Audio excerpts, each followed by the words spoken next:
निकलेगा, लेकिन कि सब कर खुनवा कि ये कहीं रे हुए, लेकिन धारा माया लगा अलगा बा, धारा माया लगा अलगा बा, धारा माया लगा अलगा बा,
माँ बाप होता है।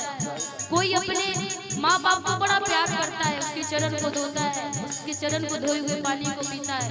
और कोई अपने माँ बाप को इतना ज्यादा प्यार करता है कि उसको आश्रम भेज देता है। वैसे बेटे भी कैसे बेटे होते हैं ना।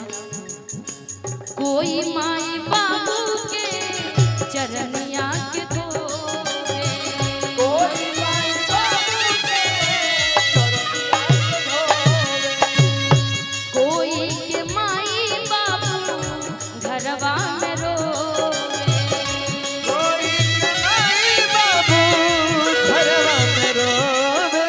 लेकिन चाहे बेटा कितना भी कुछ कर ले, लेकिन माँ तो माँ होती है ना। माई के ममता ये कहीं रे हुए, माई के ममता ये कहीं रे हुए, माई के ममता ये कहीं रे हुए। लाला बाबा अलगा अलगा, लाला बाबा अलगा अलगा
कि सब कर खुनवा किए कही रे हउवे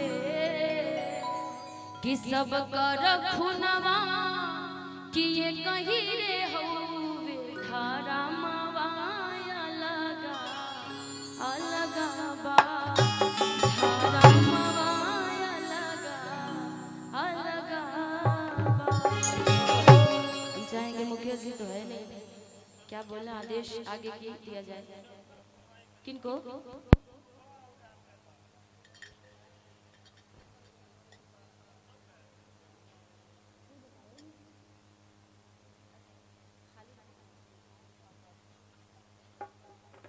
गवर्नर एन आर क्या बोले, फिर से मैं भूल गई। एन राय, गवर्नर एन राय जी की तरफ से 5001 रुपए का आशीर्वाद आया था। बहुत बहुत शुक्रिया, आपने इतना प्यारा सा आशीर्वाद दिया। आइए एक निर्गुण आप सबके बीच में और सुना देती हूँ, क्योंकि उसके बाद फिर लोकगीत होगा, क्योंकि सबका दौर इसी तरीके से चल रहा है। हाँ, इसके बाद हमारे बीच में अजीत आनंद जी आएंगे। एक निर्गुण आप सबके बीच में, उसके बाद से फिर दीजिए।